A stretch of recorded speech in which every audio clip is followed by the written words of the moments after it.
ಸಿದ್ಧತೆ ರೆಡಿ ಆಗ್ತಾ ಇದೆ ಆಲ್ಮೋಸ್ಟ್. ಇವತ್ತು ಸಾಯಂಕಾಲ ಏನೇನು ಟ್ರಯಲ್ ನೋಡಬೇಕು ಅಂತೆಲ್ಲ ನೋಡ್ತಾ ಇದ್ದೀನಿ. ನಮ್ಮ ಫುಡ್ ಕಮಿಟಿ ಚೇರ್ಮನ್ KH ಮುನಿಯಪ್ಪನವರು ಈಗಾಗಲೇ ಆಗಮಿಸಿದ್ದಾರೆ. ಸೊ ಈ ಮಧ್ಯಾಹ್ನ ನಾನು ಎಲ್ಲ ಸ್ಪಾಟ್ಗಳಲ್ಲಿ ವೆಹಿಕಲ್ಗಳೆಲ್ಲ ನಿಂತ್ಕೊಳ್ತದೆ, ಅದೆಲ್ಲ ಸ್ಪಾಟ್ಗಳೆಲ್ಲ ವೀಕ್ಷಣೆ ಮಾಡ್ತಾ ಇದ್ದೀನಿ. ನಮ್ಮ ಅಕಾಮಿಡೇಷನ್ ಕಮಿಟಿ ಚೇರ್ಮನ್ ಕೂಡ ಬಂದಿದ್ದಾರೆ, ಸುಧಾಕರ್ ಅವರು. ಪರಮೇಶ್ವರ್ ಅವರು ಕೂಡ ಮುಂಚಿತವಾಗಿ ಬರ್ತಾ ಇದ್ದಾರೆ. ಸೊ ಯಾರಿಗೆ ಏನೇನು ಜವಾಬ್ದಾರಿ ವಹಿಸಿದೀವಿ ಅದೆಲ್ಲ ಕಂಪ್ಲೀಟ್ ಅವರೆಲ್ಲ ನಡೆಸ್ತಾರೆ. ನಮ್ಮ ಡಿಸ್ಟ್ರಿಕ್ಟ್ ಮಿನಿಸ್ಟರ್ಗಳು ಎಲ್ಲ ಸಂಘಟನೆ ವಿಚಾರದಲ್ಲಿ ಅವರೆಲ್ಲ ತೊಡಗಿದ್ದಾರೆ, ಜನರ ಸಂಘಟನೆ ವಿಚಾರದಲ್ಲಿ ತೊಡಗಿದ್ದಾರೆ. ಸೊ ಎಲ್ಲ ಸಿದ್ಧತೆಯನ್ನು ನಾವು ಮಾಡ್ಕೊಳ್ತಾ ಇದ್ದೇವೆ. ಸೊ 21ನೇ ತಾರೀಕು ಬೆಳಗ್ಗೆ ನೇರವಾಗಿ ACC ಅಧ್ಯಕ್ಷರು ರಾಹುಲ್ ಗಾಂಧಿ ಅವರು, ಪ್ರಿಯಾಂಕಾ ಗಾಂಧಿ ಅವರು ಎಲ್ಲ ಸ್ಪೆಷಲ್ ಫ್ಲೈಟ್ ಅಲ್ಲಿ ಬೆಳಗ್ಗೆ ಬರ್ತಾರೆ. 21ಕ್ಕೆ ಬರ್ತಾರೆ. ಒಂದು ಸೀದಾ ಮಹಾತ್ಮ ಗಾಂಧಿ ಪ್ರತಿಮೆ ಅನಾವರಣ ಮಾಡ್ತಾರೆ. ಅದಾದ್ಮೇಲೆ ಊಟ ಲಂಚ್ ಇರ್ತದೆ. ಅದಾದ್ಮೇಲೆ ಕಾರ್ಯಕ್ರಮಕ್ಕೆ ಬರ್ತಾರೆ.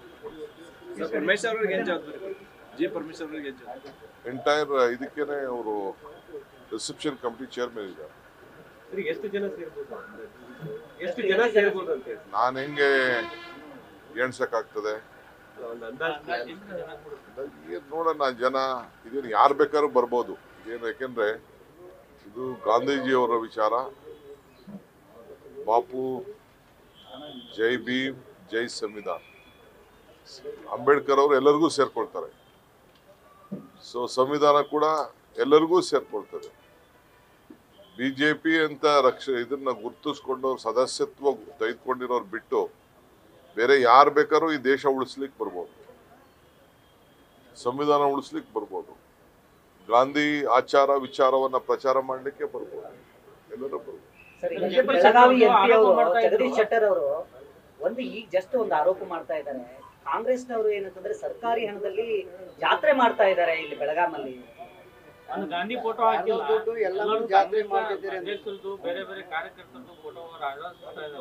ಅವ್ರು ಬಂದ್ರೆ ಬೆಳಗಾಂ ಒಂದು ಟೂರ್ ಕರ್ಕೊಂಡು ಹೋಗ್ತೀನಿ, ಅವ್ರಿಗೆ ಟೂರ್ ಕರ್ಕೊಂಡು ಹೋಗ್ತೀನಿ. ಅವರು ಆಡದಂತ ನುಡಿಮುತ್ತುಗಳನ್ನ BJPಲಿ ಬಿಟ್ಟು ಬಂದಾಗ, ಕಾಂಗ್ರೆಸ್ ಸೇರ್ಕೊಂಡಾಗ ಆಡದಂತ ನುಡಿಮುತ್ತುಗಳನ್ನ ನೆನ್ಪು ಮಾಡ್ಕೊಳ್ಳಿ. ಸೊ ಎಲ್ಲೆಲ್ಲಿ ಏನೇನು ಮಾಡಿದೀವಿ ಅಂತ ಅವರು ನಮ್ಮ ಲೋಕಸಭಾ ಸದಸ್ಯರು, ಗೌರವಾನ್ವಿತ ಸದಸ್ಯರು, ಅವ್ರು ಬಂದ್ರೆ ನಾನೇ ಬಹಳ ಗೌರವದಿಂದ ಅವ್ರಿಗೆ ಎಲ್ಲಾ ಕಡೆನೂ ಟೂರ್ ಕರ್ಕೊಂಡು. ಸರ್, ಈಗ 2 ದರೋಡೆಗಳಾಗಿದ್ದಾವೆ ಸರ್, ಇನ್ನೂ ಆರೋಪಿಗಳು ಪತ್ತೆಯಾಗಿಲ್ಲ ರಾಜ್ಯದಲ್ಲಿ. ಹೋಮ್ ಮಿನಿಸ್ಟರ್ ಬರ್ತಾರೆ, ಮಾತಾಡಿ. ನನ್ನ ಶಕ್ತಿನ ನೆನೆಸ್ಕೊಂಡು ಮನೆಯಿಂದ ಹೊರಗಡೆ ಬರ್ತೀನಿ. ಆವತ್ತಿಂದ ನಾನೆಲ್ಲೂ ಹೋಗಿಲ್ಲ, ನಾಳೆಲ್ಲ ಬ್ಯುಸಿ ಆಗ್ಬಿಟ್ಟಿದ್ದೀವಿ, ಸಂಡೇ.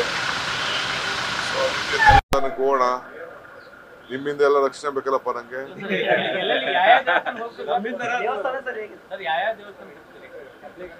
ಸದ್ಯಕ್ಕೆ ಈಗ ಈಶ್ವರನ್ ಭೇಟಿ ಮಾಡ್ಕೊಂಡು ಬರ್ತೀನಿ, ಆಮೇಲೆ ನಿಮ್ಮನ್ನ ಭೇಟಿ ಮಾಡೋಣ.